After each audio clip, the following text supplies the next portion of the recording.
Hi, hi, hi, hi, hello, this is Token, and welcome back to the Devil's Advocate podcast. If this is your first time here, this is usually a upload of my live stream that happens currently every Tuesday and Wednesday from 12 p.m. to 2 p.m. CST.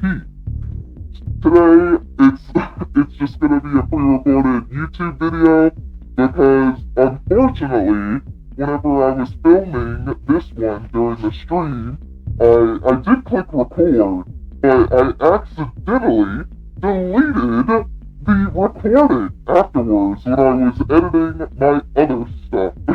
So I had to re-record this video. And what is this video about? Well, this video is about whether or not marriage is worth it. But I will say before I get into that, usually my stream is, I'm live during that time, and you can call this number, and whenever you call, I'll pick up, we can debate, we can talk, chat, do whatever you want. I reserve the right to hang up, I will say that, but, and if you want to find any of my other social media, there is a Linktree, code right there that you can scan and look at. Anyway, getting straight into the video. I wanted to start this off by quoting a film that I watched when I was younger. Well, I didn't watch the film naturally, I've just seen clips of it. It's this guy talking to his, one of his co-workers because she recently just got broken up with. And he's like, okay, sell me marriage, because she just can't believe the idea of this guy wanting to be alone, you know? And not wanting to be with anyone. And so, she goes into this rant about how, oh, but you won't be alone, you won't have, you'll have someone to experience life with, a witness to your life, care, affection, reliability, stability, you're not lonely. And to each one of her questions, not questions, to each one of her statements, he had a really good rebuttal for, well, if I'm lonely, there's plenty of people around, that doesn't mean I need to get married. I wanted to delve further into that because I think, I don't, I don't think I've seen anyone make a video on this specifically, but I have seen, like, videos of that guy who, that lawyer who was like, oh, yeah, here's all this divorce stuff from all my years as a divorce lawyer. I've listened to a lot of his stuff. It's very interesting, to say the very least. I want to preface this discussion in that I am not pro or anti-marriage of any kind. It's not that I necessarily have an opinion that people absolutely, marriage is the top priority, or marriage is terrible and no one should be allowed to get married. Everyone can make their own decisions, and I think it's just best to have informed decisions. Like, if you're gonna get married and you're watching this, I don't think that's a good sign. You know, if you're like, but John or Jessica the other day, is it really worth it? You need you need me to tell you if it's worth it or not? If you're in a marriage already, or about to get in I don't think that's a good sign. No offense. No offense to you, or to Jessica, or John, but I don't think that's a good sign for the marriage, to say the very minimum. The general argument I've seen against marriage online is to highlight, you know, the abuse that is very frequent in marriages, and that does come into play with my official answer about if I think marriage is worth it or not. But, you know, the statistics of 1 in 4 women will experience domestic violence in their lifetime. By the way, I am going to link my sources in the description, so I'm not just talking out of nothing. But 1 in 4 women experiencing domestic abuse in relationships. I believe it was 1 in 9 that experienced domestic abuse as a man in a relationship. But I also want to highlight specific gendered issues that women may also face when getting into a relationship long term. I think it should be very important to like I said, have informed, really think this through before you get into a legally binding contract with somebody. But, the issue of, let's say a woman decided to marry a man, and, well, technically this could be any gender. It's just predominantly an issue that women face. Let's say a woman decided to give up her career and to be a stay-at-home mom. And then eventually they get divorced from their husband down the line, and because of that, they have virtually not only no real-world experience, virtually no work experience, but honestly not a lot of real-world experience because they haven't been on their own. Sometimes they've been on their own and they're like, I want to be a stay-at-home mom, yada yada yada. There are cases in which, they've never been independent before, and then boom, they get married, they're a stay-at-home mom, they have no work experience. Now, let's say they're 30 or 40 looking for a job without any job experience. Not only are they lacking the experience of their peers who've been in the workforce for years, but now they're also likely financially destitute because their partner that was supposed to love and care for them not only left, but also left and sometimes takes the kids with them, sometimes doesn't. If the kids are with the mother, then now, not only is the mother suffering, but the mother and the child is broke. These are all very valid reasons. I think it's good to have separate bank accounts, and to not have to give up your autonomy in order to be in a relationship. To quote the Pew Research Center, I'm going to give some of the top reasons that individuals decided to get married. Like, the reason to get married. Number 1 was love. At 88% of the individuals surveyed said that they got married for love. Number 2, making a lifelong commitment. 81% of people surveyed said that. Number 3, companionship. 76% of people said companionship when asked about marriage. Number 4. Now this one actually makes sense to me because the other ones I feel you can have fulfilled via, friends, but having children was the 4th reason people get married. That's 49%.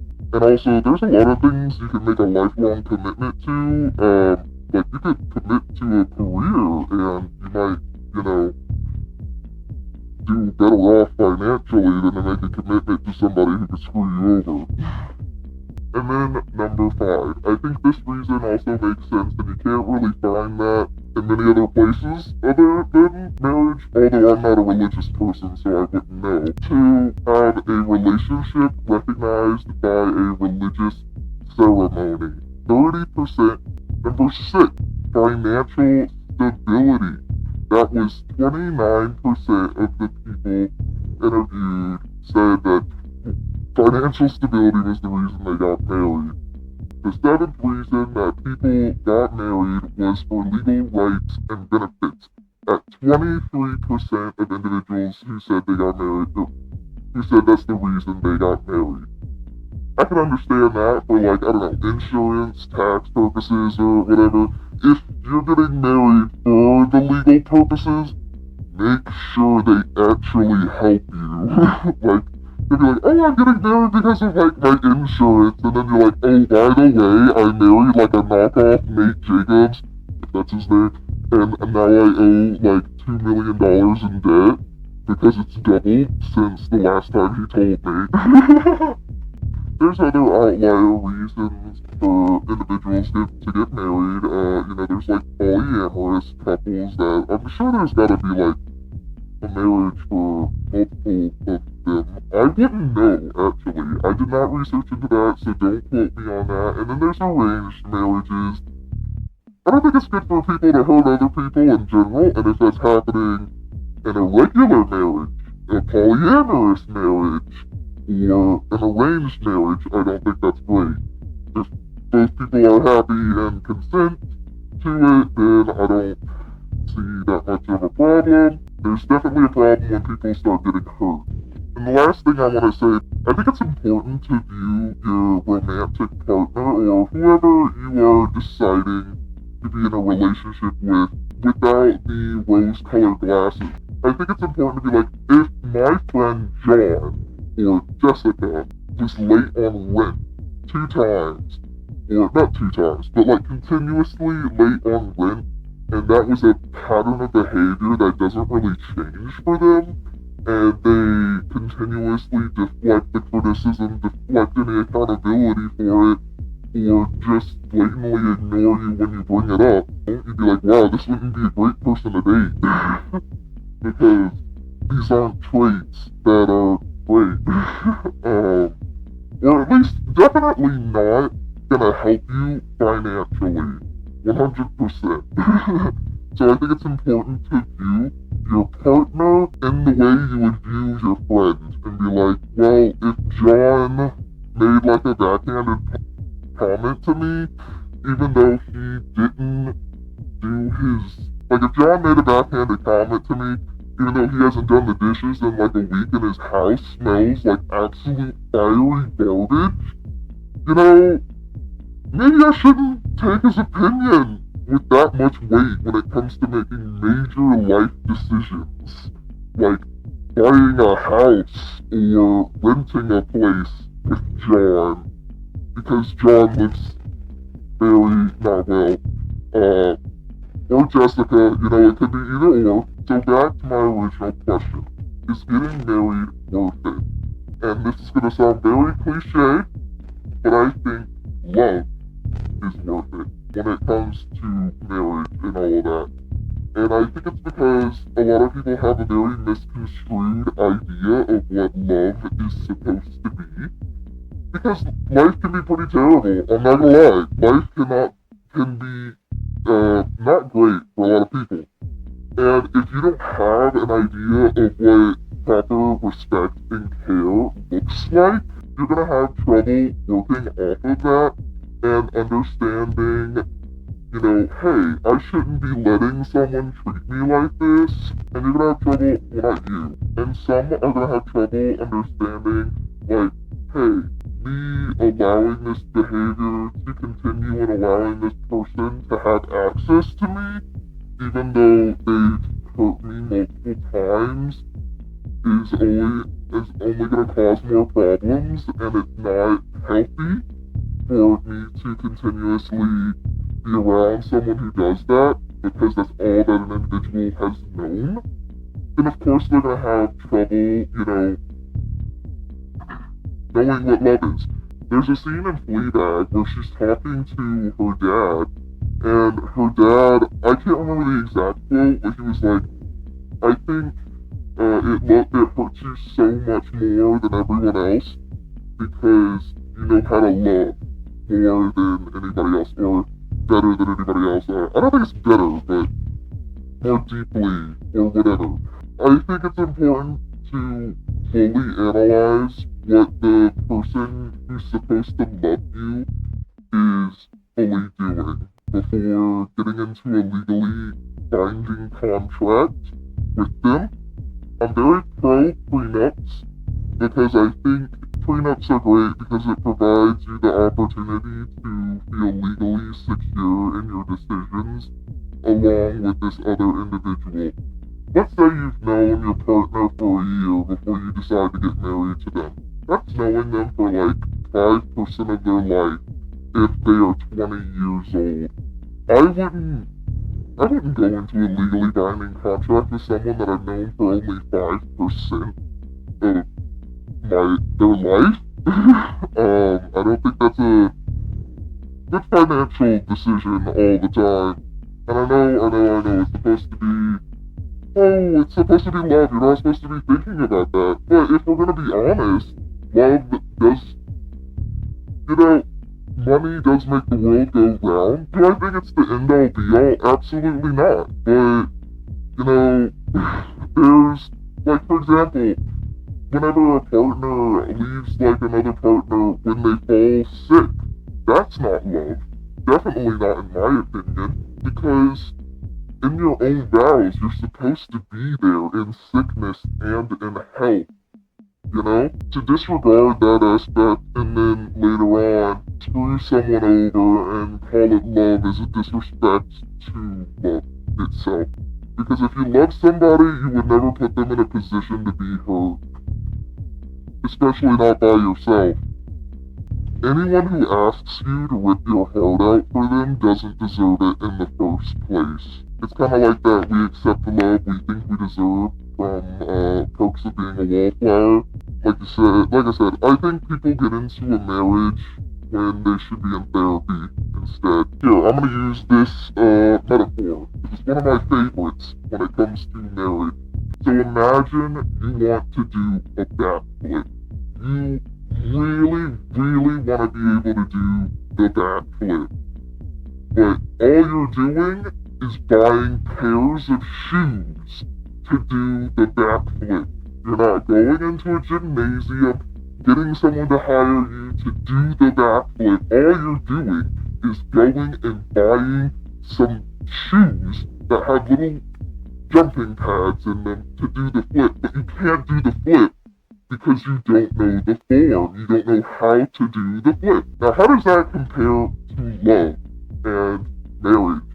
Well, you want to be in love so bad that you lose sight of the fact that in order to be in love, you're not just supposed to date a bunch of people, or you're not supposed to date people to fill that void inside yourself. You need to go, probably get a therapist, but if you don't have a therapist, go on your, hero's journey. Figure it out. Have your dark night of the soul.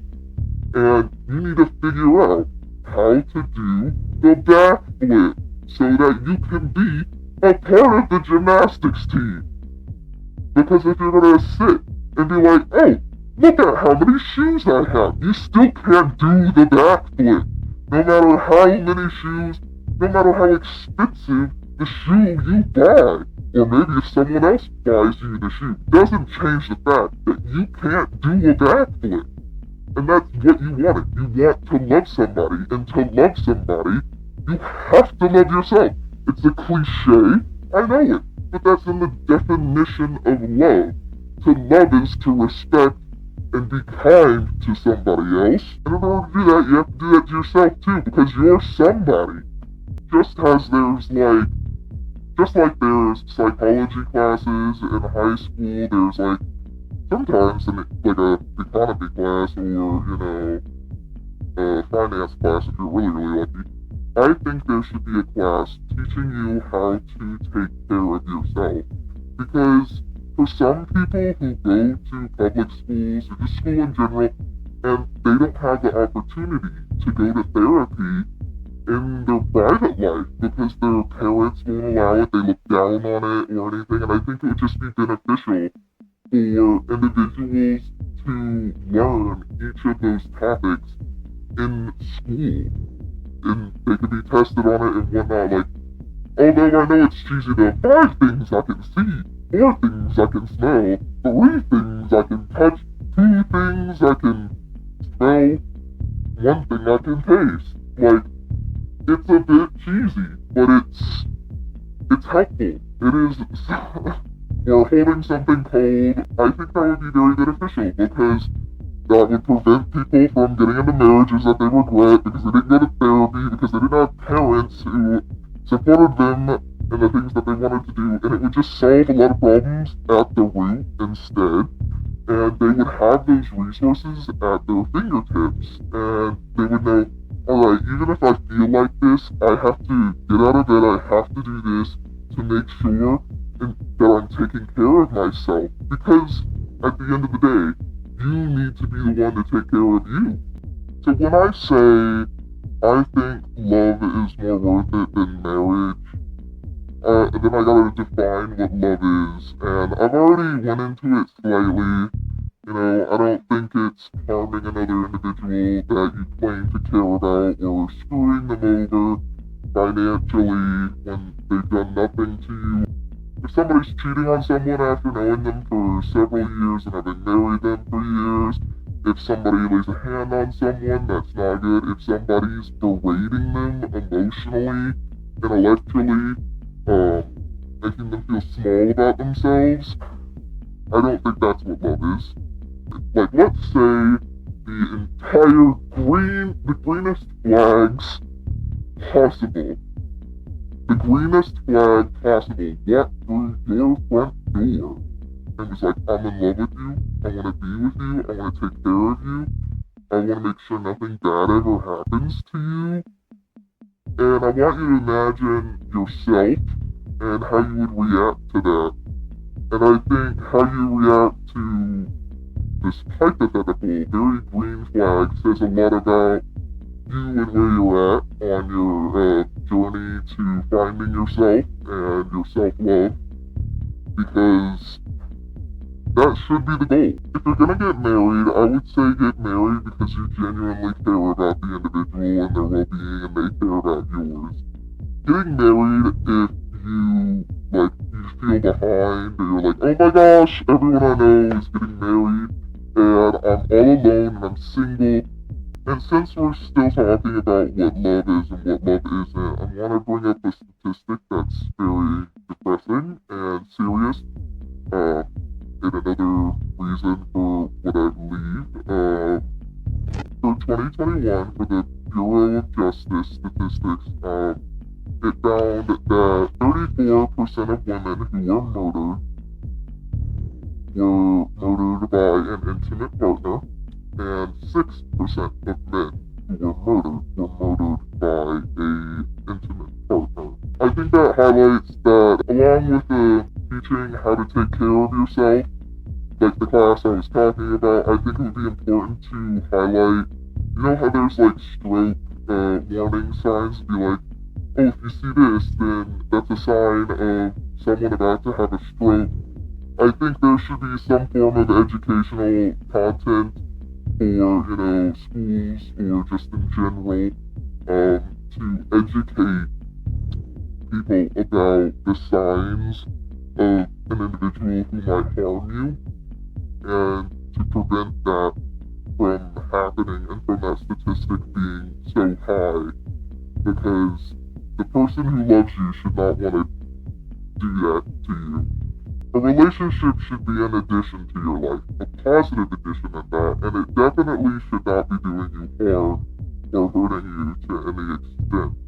I think it's very important to be able to maintain your own individuality while also caring for that individual and for them to care for you as well. I don't think it's a great idea to be with someone who would actively make your life worse or makes active decisions to do that every day, or just in general. But anyways, that's the end of this video, and I hope you all enjoyed. I am Token. This is Theta floating around. I didn't introduce her in the beginning, so I'll do it at the end. She's just, she floats around. She supposed to represent hypothetical for the argument that we're gonna have that day. And, yeah, so, again, I don't know if you checked out and you put this video on in the background and you didn't listen to the first part, so I'll repeat it again. I go live every Tuesday and Wednesday currently from 12 to 2 p.m. CST. And during that time, you can call this number and I will be on the line with you. You can text me, you can call me during that time, which you can text me outside of that time too, but, and we will talk, we can debate. The main purpose is debate, but I will also just talk to you if you want. I reserve the right to hang up if I feel it's necessary. If you are camera shy and you do not want to be on video, you can click this link and it'll go to my, link. You can scan this Linktree and it'll go to my Linktree, and you can write in a form and I will make an episode where I just read out the forms. And I also have an email. If you don't want to fill out the form, you can email me. And along with that, it has all of my social media platforms that you can find me on. And I really hope you all enjoyed, and I hope that you all have a good one.